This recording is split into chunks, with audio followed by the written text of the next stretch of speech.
ചില ആളുകൾ ചെയ്യാറുള്ള വേറൊരു കാര്യമുണ്ട്. ദുആ ചെയ്യാൻ വേണ്ടി മാത്രമായിട്ടൊരു സുജൂദ് ചെയ്യുന്ന ഏർപ്പാട്.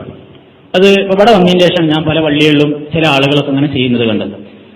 സുന്നത്ത് സ്കരിക്കണമെന്ന് ഞാൻ പലപ്പോഴും വിചാരിച്ചു. പക്ഷെ സലാം വീട്ടി കഴിഞ്ഞതിന് ശേഷം പിന്നെ പെട്ടെന്ന് ഒരു സുജൂദ്, ആ സുജൂദ് കിടന്നിട്ട് കുറെ കഴിഞ്ഞിട്ട് പിന്നെ നേരെ നീറ്റ് പോവുകയാണ്. അത്തയ്യാത്തിന് നിൽക്കുന്നതാണല്ല. അപ്പൊ ഞാൻ ഒരാളോട് ചോദിച്ചു, ഇതെന്താണ് നിങ്ങളുടെ ഒറ്റക്കൊരു സുജൂദ്? ദുആ ചെയ്യാൻ വേണ്ടിയാണ്. അപ്പൊ ദുആ ചെയ്യാൻ വേണ്ടി മാത്രമായിട്ടൊരു സുജൂദ് ചെയ്യുന്ന ഏർപ്പാട് അത് നബി സല്ലല്ലാഹു അലൈഹി വസല്ലം സമ്പ്രദായമാക്കിയിട്ടില്ല. ഇമാം ഷാഫി മദ്ഹബിലെ പ്രമുഖനായ ഒരു പണ്ഡിതനാണ് അബൂ ശാമ. അദ്ദേഹത്തിന്റെ അൽ ബാഇസ് അലാ ഇൻകാരിൽ ബിദഅ് വൽ ഹവാദിസ് എന്ന കിതാബിൽ അദ്ദേഹം പറയുന്നു, വലാ യൽസമു മിൻ ഖൗലി സുജൂദി ഖുർബാത്തി സ്വലാത്തി അൻ തകൂന ഖുർബത്തൻ ഖാരിജ സ്വലാത്ത് കറുക്കൂ. സുജൂദ് നിസ്കാരത്തിൽ അതൊരു പുണ്യകർമ്മമാണ്. നിസ്കാരമൊന്നും അല്ലാത്ത നിലക്ക് ഒരു സുജൂദ് ചെയ്യൽ എന്തല്ല, ഒരു പുണ്യകർമ്മമല്ല. ഏതുപോലെ റുക്കൂഴ് നിസ്കാരത്തിലാവുമ്പോൾ ഒരു പുണ്യകർമ്മം. ഒരാൾ ഒറ്റക്ക് വെറുതെ ഇങ്ങനെ റുക്കൂയിൽ നിന്നായാലും വല്ല പുണ്യമുണ്ടോ? ഒരു പുണ്യമല്ല. നിസ്കാരത്തിലാവുമ്പോൾ അതിന് പുണ്യമുണ്ട്. അതേപോലെ നിസ്കാരത്തിലാവുമ്പോൾ സുജൂദിനും പുണ്യമുണ്ട്. നിസ്കാരം നബി സല്ലല്ലാഹു അലൈഹി വസല്ലം സുന്നത്താക്കിയിട്ടുള്ള സന്ദർഭങ്ങളിൽ അല്ലാത്തൊരു നിസ്കാരം, അല്ലാത്തൊരു സുജൂദ് ഇസ്ലാമിലില്ല. മറവിക്ക് സുജൂദുണ്ട്.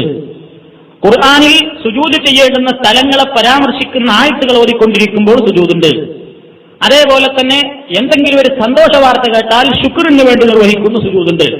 ആ സുജൂദുകളൊന്നും അല്ലാത്ത നിലക്ക് ഒറ്റക്ക് ദുആ ചെയ്യാൻ വേണ്ടി മാത്രമായിട്ടുള്ള ഒരു സുജൂദ് എന്ന് പറയുന്ന ഒരു പ്രത്യേകമായ സുജൂദ് അത് അനാചാരമാകുന്നു. ഈ ഇസ്സ് ബിൻ അബ്ദുസ്സലാമിന്റെ അദ്ദേഹത്തിന്റെ ഫത്വകളിലും നമുക്കത് കാണാൻ സാധിക്കും. അവിടെയൊക്കെ അവർ പ്രത്യേകം പറഞ്ഞിട്ടുണ്ട്. എന്ത്? അതൊന്ന് നിർണയിക്കപ്പെട്ടിട്ടുള്ള സമയങ്ങളിലും സന്ദർഭങ്ങളിലും മാത്രമേ അത് ചെയ്യാൻ പറ്റുള്ളൂ. ഏതുപോലെ അറഫയിൽ നിൽക്കൽ ഏറ്റവും പുണ്യമുള്ള കാര്യമാണ്. ഹജ്ജ് അല്ലാത്ത കാലത്ത് ഒരാൾ അറഫയിൽ പോയി നിന്നിട്ട് വല്ല കാര്യമുണ്ടോ? അത് ഹജ്ജിന്റെ കാലത്ത് അറഫയിൽ നിന്നാലേ കാര്യമുള്ളൂ, ഹജ്ജിൽപ്പെട്ടൊരു കർമ്മം എന്ന നിലക്ക്. അതേപോലെ തന്നെ സഫാ മർവക്കടിയിൽ ഒരാൾ ഇങ്ങനെ വെറുതെ നടന്നു, ഉംറക്കും ഹജ്ജിനും വേണ്ടി അല്ലാതെ വെറുതെ ഒരാൾ നടന്ന കൂലിയുണ്ടോ? കൂലില്ല. അപ്പൊ അതേപോലെ തന്നെ മുസ്ദലിഫയിൽ നൃത്തം, എറിയല്, ഇതേപോലെയുള്ള കർമ്മങ്ങളൊക്കെ അതിൻ്റെതായ ചില ഷർത്തുകളും നിബന്ധനകളും ഉണ്ട്. അങ്ങനെ ചെയ്യുമ്പോൾ മാത്രമേ അതുകൊണ്ട് പുണ്യമുള്ളൂ. അപ്പൊ അതല്ലാതെ നിസ്കാരം കഴിഞ്ഞ് സലാം വീട്ടി കഴിഞ്ഞിട്ട് സുജൂദ് ദുആ ചെയ്യാൻ വേണ്ടി മാത്രമായിട്ട് സുജൂദി കടന്ന് ദുആ ചെയ്തിട്ട് എഴുന്നേറ്റ് പോകുന്ന സമ്പ്രദായം അത് ഇസ്ലാമിൽ പ്രവാചകൻ സല്ലല്ലാഹു അലൈഹി വസല്ലം നമുക്ക് പഠിപ്പിച്ചു തന്നിട്ടില്ല.